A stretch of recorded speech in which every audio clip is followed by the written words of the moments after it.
And welcome in, Draft Nicks, to another edition of Draft Nation with myself, Chris Mack.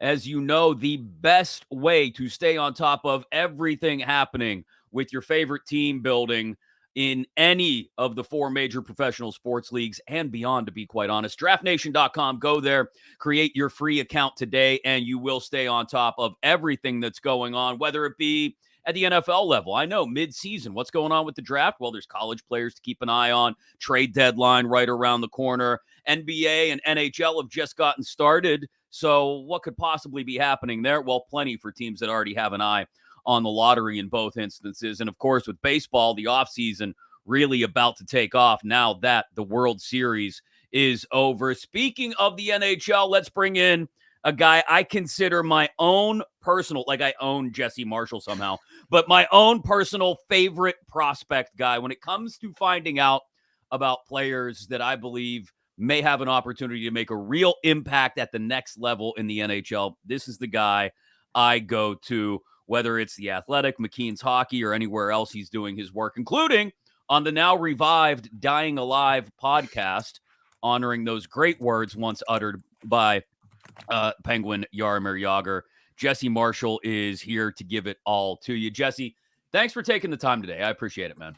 Always a pleasure, friend. Thank you for all the kind Yes, words. absolutely. It's true. And just full disclosure, it is the morning after Halloween as we speak, which means we're both dealing with a little bit of a candy hangover, I would imagine, and having dealt with children who probably got not quite as far as we thought would on their trick-or-treating routes, but nonetheless, plenty of Kit Kats, Reese's, and Skittles to steal from pillowcases over the next few weeks. And also, a little bit of a celebratory mood, I guess. The Penguins snapped their 6-game losing streak. So for Penguins fans, Halloween was weird. I saw in the write-up that Josh Yohe did about it for The Athletic that he noted it was the emptiest the building has been outside of pandemic crowds in a long, long time.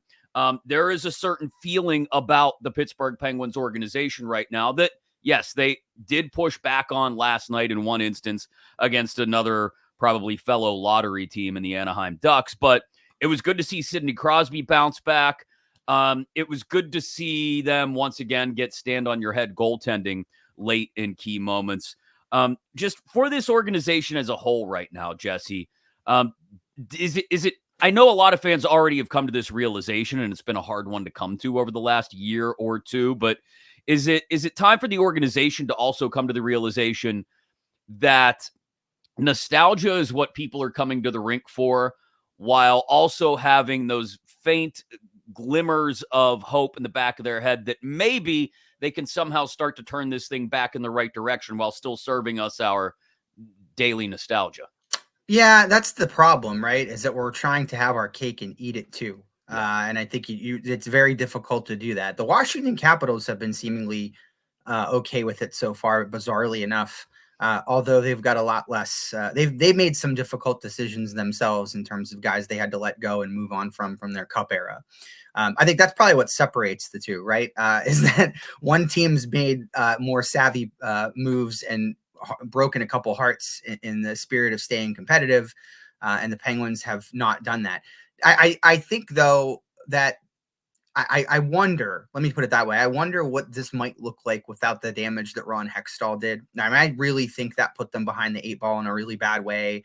It forced them to have to make a lot of moves to jettison a lot of really bad players and bad contracts. And sort of made filling out the depth of this team beyond Crosby and Malkin a nightmare for a good period of time. They seem to have solved that. The problem now is they're atrocious defensively. So I don't, it's really an impossible balancing act, Chris. That's kind of what it is, right? And I think that, if you were to ask me, what are 10 signs that a team has outgrown itself, and perhaps the staff it's working with, I think they're exhibiting like 6 or 7 of them right now. So, yeah, it's a good win against a really bad team that almost goalied them. So you kind of have to take it with a grain of salt. But yeah, it's certainly been a bizarre start to the year. And I think one that even if your expectations were lower, you would probably have assumed they would put up a little bit more of a competent performance than they have. So let me ask you this, because the question of how they perform this balancing act, this tightrope walk, is a difficult one to answer. There has to at least be a plan. And what was funny is we were getting ready to talk this morning, and I was going through my email, different conversations, or actually, I was searching for your email address in full disclosure, couldn't find it. That's why I texted you and said, yeah, okay, shoot me your email address. Because most of the conversations we've had over the years have been via text or DM. And I actually found an old conversation we had way back during the pandemic, like September of 2020. It was like in the immediate aftermath of the Patrick Hornquist deal. And Jim Rutherford, during that conference call after the Hornquist deal, you may remember, was seemingly confused about whether he'd actually jettisoned cap space or acquired more cap space and adding Mike Matheson to the roster.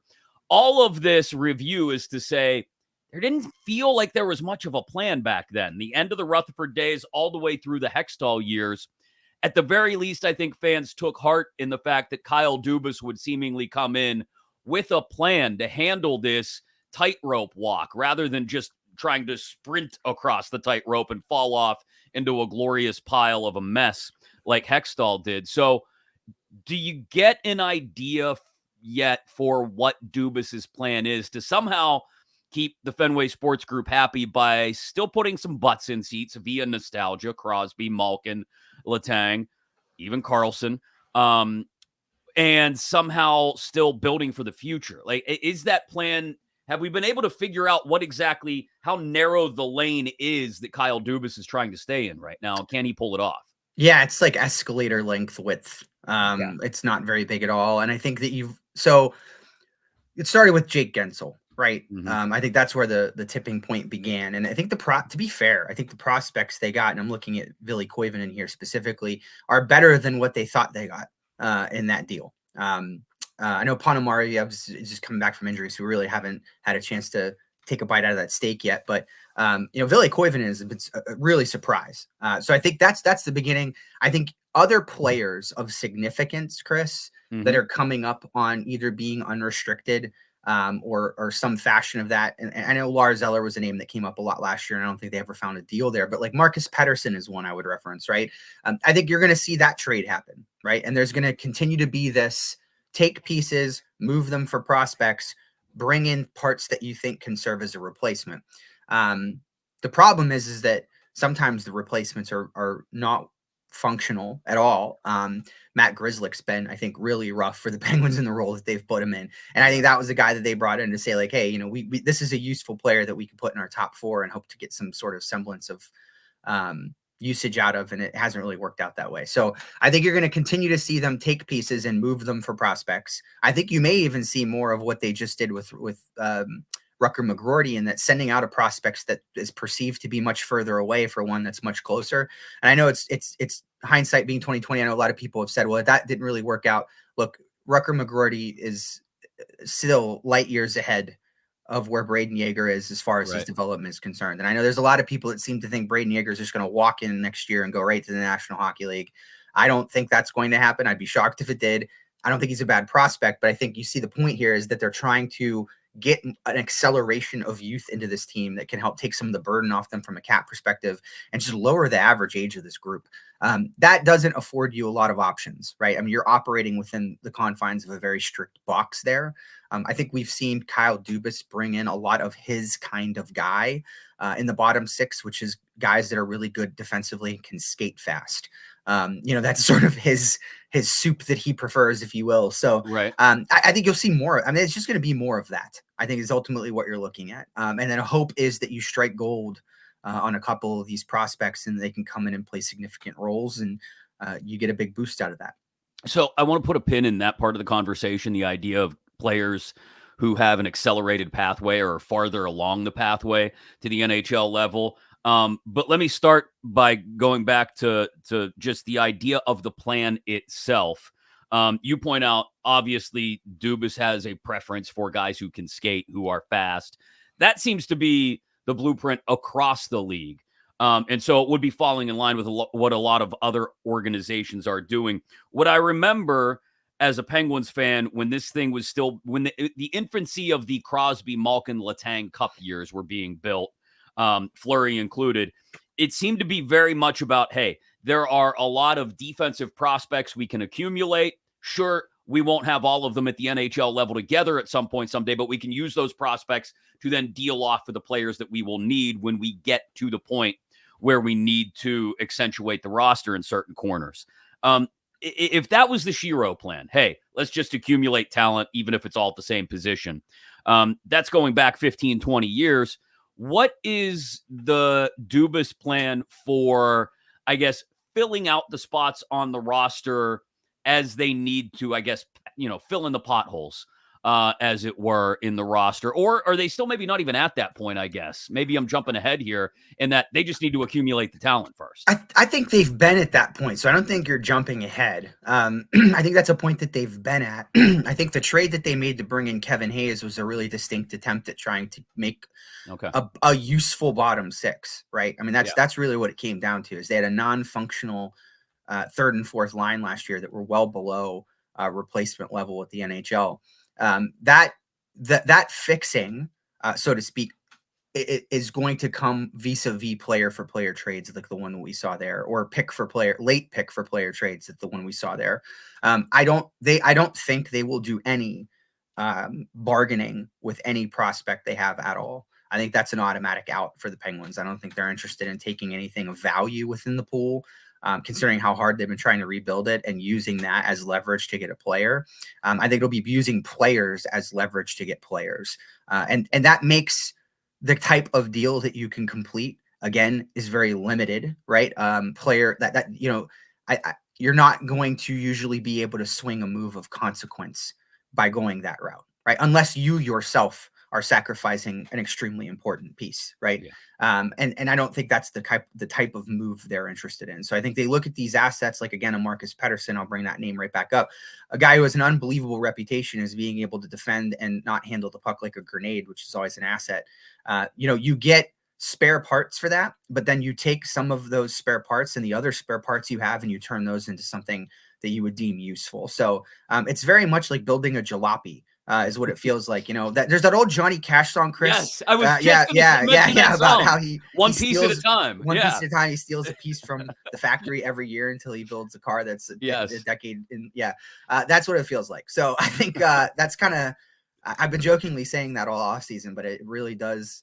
It's a 16, 17, 18, 19, 20 version of the Penguins. So that, again, very limited pool, but like, some of the, like, Kevin Hayes what do you complain about with him this year, right? Like, he's already got a couple goals, right? He looks pretty good. He's not as slow as I thought he would be. So for every one of these moves that work, Chris, you have one, maybe one that doesn't. But I think that's just the nature of the beast that he's got to manage right now.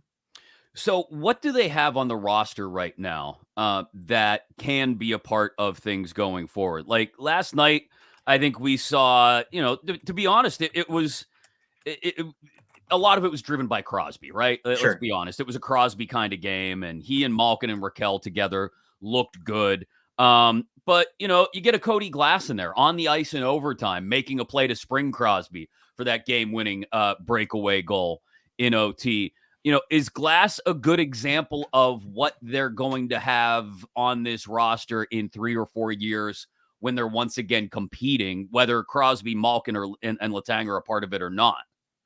Maybe. I think you throw like a Blake Lazan in there too. Maybe, I know his last night was the first chance that he had an opportunity to get in the lineup and do something.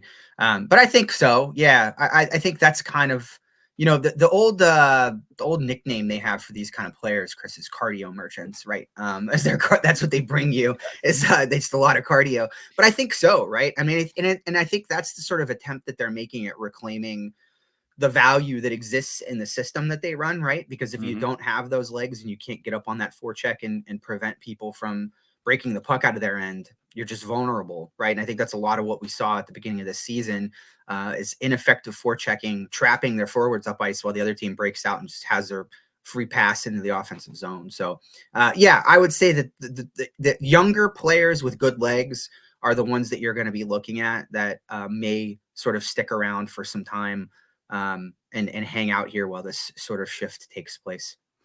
You mentioned Blake Lizotte as well. Lizotte, Glass. Glass is a good bit younger than Lizotte, I think by a few years, in fact. But these are examples of guys that worked their way up, whether it was through, in Lizotte's case, the USHL, and in Glass's case through juniors and the minors. Played a good bit for the Chicago Wolves in the AHL. Guys who worked their way up and took time to develop before they got here to the NHL level. Now we'll see if they can actually contribute. One thing that Jim Rutherford seemed to find in his formula while he was keeping this team competitive, but also trying to bring in new talent, was the college free agent, right? Or the late round draft pick from a U.S. college program. Rust, Gensel, players like that, who he ended up finding something in. Is that something that the Penguins can use? Again, I'll reference the players on accelerated timelines or further down the timeline than maybe somebody you'd get at 17 or 18 who's still got a few years left in juniors. Is that something that you get a feeling for whether Kyle Dubas is comfortable using that as a big part of his strategy, so that we're not talking about a 4 or 5 year rebuild here? Maybe we're talking about an accelerated 2 or 3 year rebuild that still revolves around the final couple years of Crosby's career. Yeah, I think that's an area where Dubas has traditionally been active. I think the Penguins have lost a little bit of marketing power in that space. The more competitive you are, the more likely you are to win the undrafted free agent sort of pool, so to speak, if you will. And you still have the whole hey, you could potentially play with Sidney Crosby thing, going in your direction, which is never a bad thing to have. But yeah, I would say that's more the route. All of these players that we're referencing here, Chris, have a sort of theme amongst them, in that they have a lot of experience, right? Mm-hmm. Whether that's a 4-year college player, a player like you said that spent 2 or 3 years in the American Hockey League, has at least sniffed the pro level at some point or in some way, shape, or form. Yeah, for sure, I think so. Again, these are areas that Kyle Dubas has traditionally been pretty active with. So yeah, I would say that. Yeah, that's a good place to start. Make sure you're following Jesse on his X and other social media at JMarshFOF, a nod and ode to the old face-off factor days. He's also writing freelance for The Athletic, as well as McKean's Hockey, which focuses a lot on prospects, not just from a Pittsburgh point of view, Jesse, but from a league-wide point of view. And I saw you tweeting Friday morning about James Hagans, the center out of Boston College, who is the presumptive number 1 player on the 2025 NHL draft board right now. I don't foresee the Penguins, unless another lottery ball bounces their way this coming spring, being in the James Hagans territory of the lottery. But talk about him specifically, whether it applies to the Penguins or any other team that's looking to rebuild, and what he brings to the table for those that aren't familiar. He is just an unbelievable skater, Chris. Really good at controlling the tempo of the game. And he's a forward that's not bound by the constraints of his position. And what I mean by that is he'll take walks. He'll go on cruises through the offensive zone. He skates that thing up to the blue line, distributes it, and then as he's skating back into the zone, no eyes are on him, right? He's distributed the puck. He's behind the defense. He could sneak through and get open. I don't think I've ever seen him look at the puck. Ever.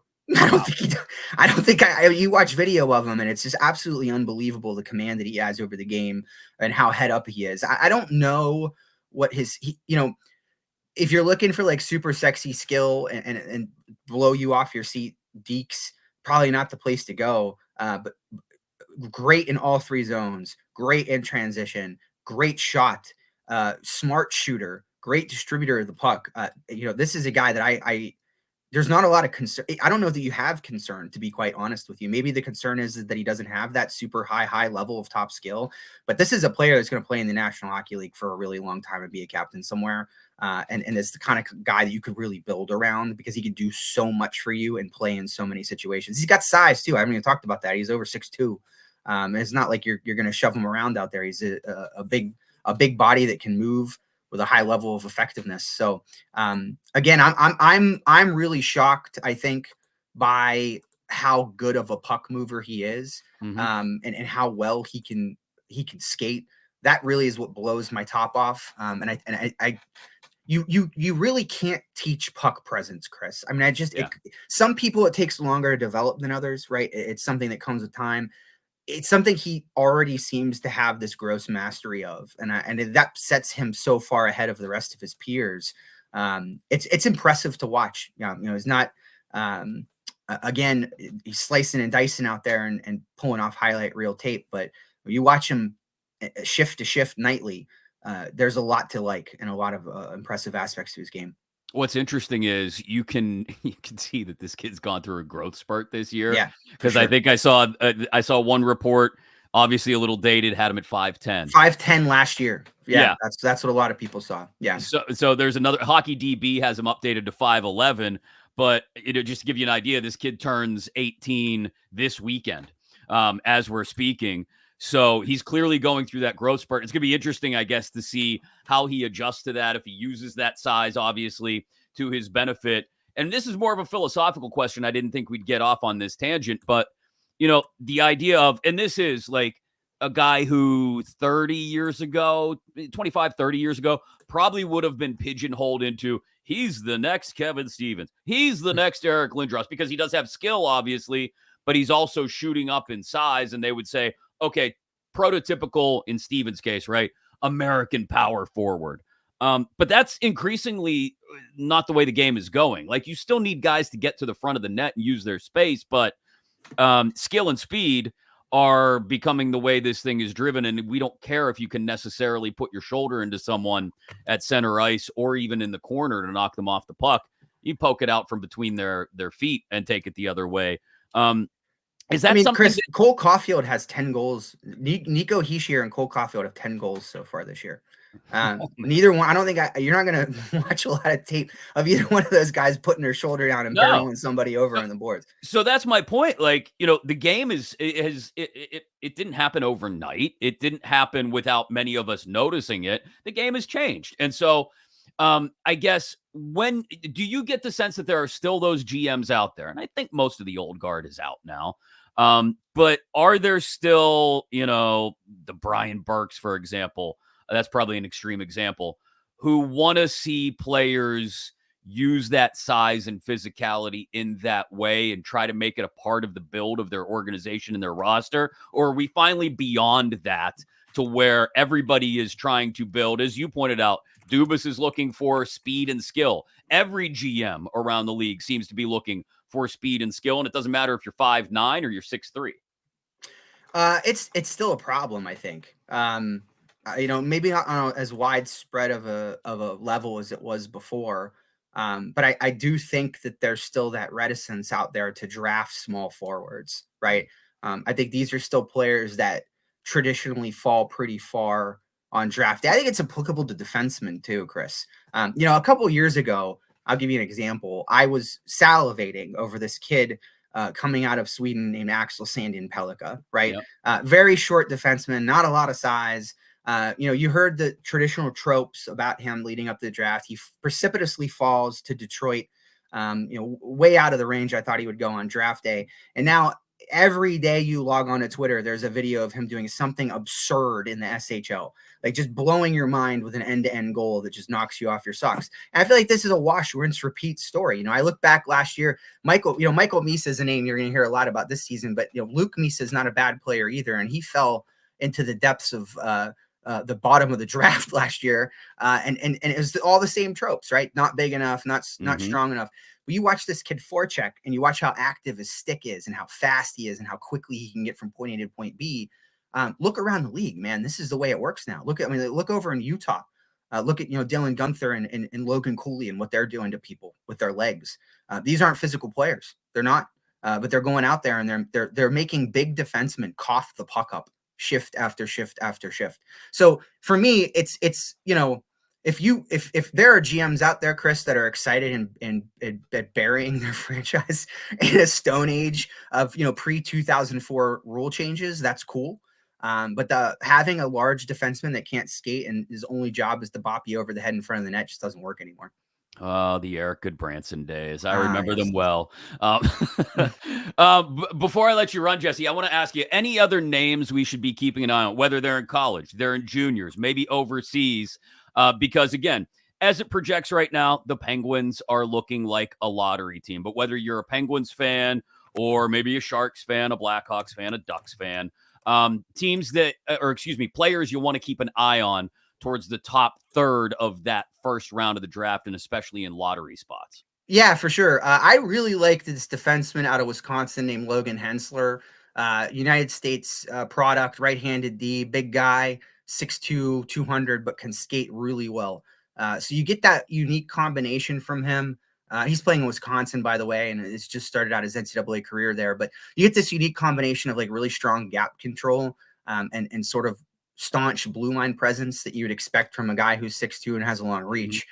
Combined with this added fun element of being able to skate and contribute offensively and run a top power play unit. That to me is pretty exciting. Another name that is not a household one and is ranked pretty, I think, low right now in the rankings, but I think this is going to change as time goes on. He's averaging a point per game for Halifax already this year. 12-game point streak to start is Liam Kilfoyle. So again, not the biggest forward in the world, playing center for them right now, but 200-foot player that has, I think, an untapped offensive potential, Chris, that people haven't realized yet. And I think as people start to realize it, and he continues to score at the rate that he has so far this year, a lot of heads are going to be turning, and I think he's going to rise up a lot of rankings. So not a household name now, but I think it will be one by the time this year is over. Awesome. Jesse, we appreciate your time as always. Check them out, McKean's Hockey and The Athletic on Twitter, X, whatever you want to call it, at JMarshFOF. All kinds of insight, not just on the Penguins, but all of these young prospects who are coming up through various team systems.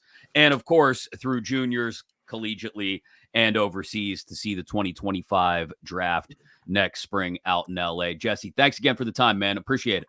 Anytime. Thank you. Absolutely.